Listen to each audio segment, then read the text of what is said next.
2600 साल पहले प्रभु महावीर ने आलू कांदे आदि जीव की आसक्ति कराने वाले होने के कारण उन्हें खाने की मनाही फरमा कर गए। पर क्या यही एक रीजन था? तो नहीं। हेल्थ के लिए अगर एक अलग दृष्टि से भी देखें तो आलू बहुत ही ज्यादा हानिकारक है। आलू से संबंधित साइंटिफिकली प्रूवन 3 चीजें आज हम देखेंगे। जब आलू को गर्म किया जाता है तब एक केमिकल रिएक्शन होता है जिसमें एक्रेलेमाइड नामक केमिकल उत्पन्न होता है, जो एक बहुत ही खतरनाक कार्सिनोजन है, जिससे कैंसर भी हो सकता है। और फ्रेंच फ्राइज, पोटैटो चिप्स आदि में ये बहुत ज्यादा मात्रा में पाया जाता है। आलू में ग्लाइसेमिक इंडेक्स ज्यादा होता है, जिसके कारण आलू खाने के बाद शरीर में शुगर लेवल बढ़ जाता है। इससे वजन बढ़ना, टाइप 2 डायबिटीज होना सामान्य घटना है। आलू जो कि बिगड़ी हुई जमीन पर उगाए जाते हैं उनमें कैडमियम और लेड जैसे धातु बहुत ज्यादा मात्रा में होते हैं, और जब ये धातु शरीर में बहुत ज्यादा इकट्ठे हो जाते हैं तब होने वाले बच्चों पर और हमारे ऑर्गन्स पर भारी खराब इफेक्ट होता है। और इतना ही नहीं, कई बार तो ऑर्गन्स काम करना बंद कर देते हैं। प्रभु महावीर ने हमारे शरीर का भी कितना ख्याल रखा है, वो सोचने जैसी बात है। आलू से संबंधित साइंटिफिकली प्रूवन 3 चीजें आज हम देखेंगे। तो यहाँ पर भी साइंटिफिकली प्रूवन बात आएगी साइंस की नज़र से। अब भाई बाकी तो चीज़ें अपने को मालूम नहीं है, लेकिन हाँ, साइंस की नज़र से अगर कोई व्यक्ति कुछ एक्सप्लेन करने की कोशिश कर रहा तो देखते हैं क्या व्यक्ति विशेष बोलना चाह रहे हैं। पर ध्यान रहे कि भाई वक्ता कौन है, फर्क नहीं पड़ना चाहिए। वक्तव्य क्या है उससे बात बनती बिगड़ती है। तो व्यक्ति अभी स्पेसिफिकली जो साइंस के संदर्भ में बात बोल रहे हैं वो डिस्कस कर रहे हैं हम। तो बस जब आलू को गर्म किया जाता है तब एक केमिकल रिएक्शन होता है जिसमें एक्रेलेमाइड नामक केमिकल उत्पन्न होता है, जो एक बहुत ही खतरनाक कार्सिनोजन है। बिल्कुल सही बात है, लेकिन ये जिस रिएक्शन की बात कर रहे हैं उस रिएक्शन का नाम है मेयार्ड रिएक्शन। मलियार्ड रिएक्शन भी बोल सकते हैं उसको, लेकिन मेयार्ड रिएक्शन उसका प्रोनाउंसिएशन है।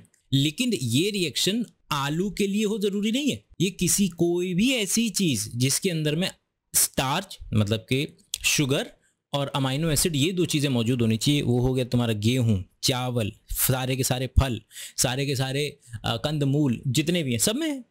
और इनमें से किसी भी चीज़ को जब आप खास 120 डिग्री सेल्सियस से ऊपर के तापमान पे पकाते हैं तब ये रिएक्शन होती है और इसके अंदर में अलग अलग कंपाउंड्स बनते हैं। उसमें से एक कंपाउंड का नाम आपका एक्रिलामाइड भी है। Amide, amino acid, protein. तो ये जो एक्रिलामाइड है ये एक कैटेगरी में आता है जो कि आपको कार्सिनोजेनिक हो सकता है।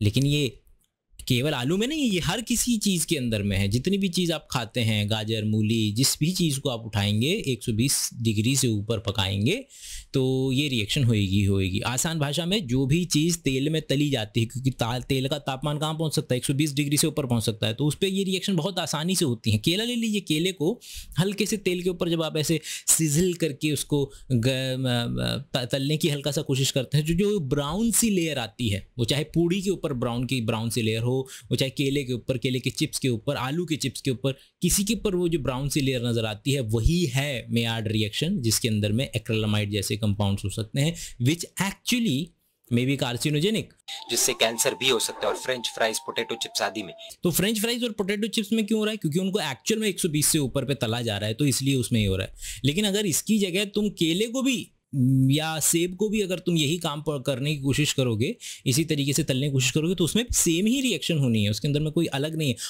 और उस नज़रिए से आलू को अगर आप 100 डिग्री सेल्सियस पे बॉईल करके खाएंगे तो वहाँ पर वो कोई ब्राउन तो हुआ नहीं, वो जैसे तलने के बाद ब्राउन होता है, मतलब कि वहाँ पे वो मेयार्ड रिएक्शन नहीं हुई है, तो वहाँ पर उबला हुआ आपको नुकसान नहीं करेगा।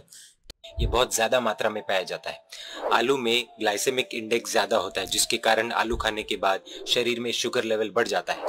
ग्लाइसेमिक इंडेक्स का मतलब होता है कोई भी ऐसी चीज़, भाई शुगर तो आपके जो कोई भी पत्ते उत्ते खाते हैं आप, उसके अंदर में भी शुगर मिल जाएगा, और जो कोल्ड ड्रिंक है उसके अंदर में भी शुगर मिल जाएगा। लेकिन कोल्ड ड्रिंक के अंदर में जो शुगर है वो तुरंत एब्जॉर्ब होगा, तुरंत ब्लड में जाएगा और ब्लड में एकदम से शूट अप करेगा और बॉडी को हैंडल करने में थोड़ी सी परेशानी होगी। लेकिन अगर आप कोई ऐसी चीज़ के साथ खाते हैं, मतलब कि उसके अंदर में ऑलरेडी, अगर आम खा रहे हैं तो उसके अंदर में फाइबर ऑलरेडी है, सेब खा रहे हैं तो उसके अंदर में शुगर के साथ फाइबर ऑलरेडी है, तो चीज़ें धीरे धीरे एब्जॉर्ब होंगी और उनका कंपैरेटिव ग्लाइसेमिक इंडेक्स जो है वो कम होगा। तो अगर मैं उठा करके देखूं ग्लाइसेमिक इंडेक्स को ही, तो ये लिस्ट है। अगर आप देखें कैरेट जो कुक्ड होती है उसका ग्लाइसेमिक इंडेक्स 92 है, पंपकिन का ग्लाइसेमिक इंडेक्स 75 है, और पोटैटो का तकरीबन 100 से 110 के बीच में जो है वेरी करता है, which is as good as sweet potato, beet, corn, इन लगभग बराबर है इन सब का ग्लाइसेमिक इंडेक्स की अगर हम बात करें तो। इससे वजन बढ़ना, टाइप 2 डायबिटीज होना सामान्य घटना है। आलू जो कि बिगड़ी हुई जमीन पर उगाए जाते हैं उनमें कैडमियम और लेड जैसे धातु बहुत ज्यादा मात्रा में होते हैं, और जब ये मतलब कि पॉइंट यही है, पेड़ का काम है कि जो जमीन के अंदर में जो भी न्यूट्रिएंट मिलेगा वो उसको एब्जॉर्ब करेगा। अब यहाँ तक कि अगर उस ज़मीन पर, जैसे चेरनोबिल के आसपास की जो ज़मीन है, वहाँ पर वो रेडियो एक्टिव एटम्स जो हैं उनको भी वो प्लांट के अंदर में मिल जाएंगे आपको।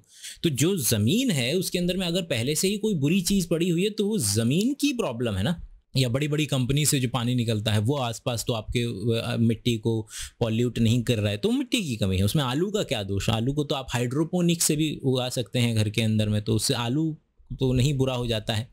तो तीनों ही केसेस के अंदर में, पहला मेयार्ड रिएक्शन वो किसी के भी साथ है, 120 से ऊपर पकाएंगे तो हर चीज़ बुरी है, 120 से नीचे रखेंगे 100 करीब पे तो हर चीज़ अच्छी है। दूसरा ग्लाइसेमिक इंडेक्स जो कि आलू का है, बिल्कुल है, और इसलिए आप जो है फाइबर के साथ आलू को खाना पसंद करें, लेकिन आलू के साथ भी बहुत सारी चीज़ें जिनका ग्लाइसेमिक इंडेक्स ज़्यादा है और ग्लाइसेमिक इंडेक्स आपको बचा कर, इसलिए शुगरी ड्रिंक्स नहीं पीनी चाहिए।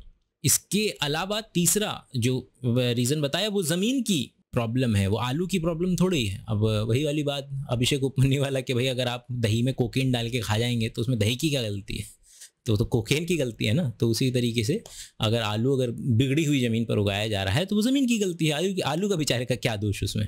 ये धातु शरीर में बहुत ज्यादा इकट्ठे हो जाते हैं, तब होने वाले बच्चों पर और हमारे ऑर्गन्स पर भारी खराब इफेक्ट होता है। और इतना ही नहीं, कई बार तो ऑर्गन्स काम करना बंद कर देते हैं। प्रभु महावीर ने हमारी अच्छा, ये दोबारा से एक और बात, इस बात की पूरी संभावना है कि कल को कोई और डिस्कवरी हो जाए और पता चले कि हाँ भाई साहब आलू को तो खाना जो है वो बेकार था, हम उसकी बात ही नहीं कर रहे। हो सकता है कल को कोई ऐसी डिस्कवरी हो जाए, कोई ऐसे हमें एविडेंसेस मिले, हम तो आज की बात कर रहे हैं।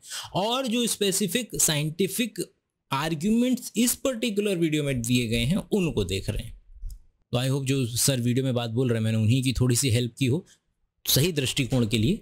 अगर कोई त्रुटि हो तो आप बता सकते हैं। तो अगर इस तरीके की वीडियोस आपको मिलती हैं तो वो कमेंट सेक्शन में डालिएगा, या फिर बायोशाला के ऊपर जो ऐप है बायोशाला की, वहाँ पर 100 किताबें हम एक साल में पढ़ते हैं, तो वहाँ पे डायरेक्ट चैट का ऑप्शन है, आप मेरे से वहाँ पे बात भी कर सकते हैं, तो वो भी आप डाउनलोड कर सकते हैं। अगली वीडियो तक के लिए अपना ख्याल रखिएगा।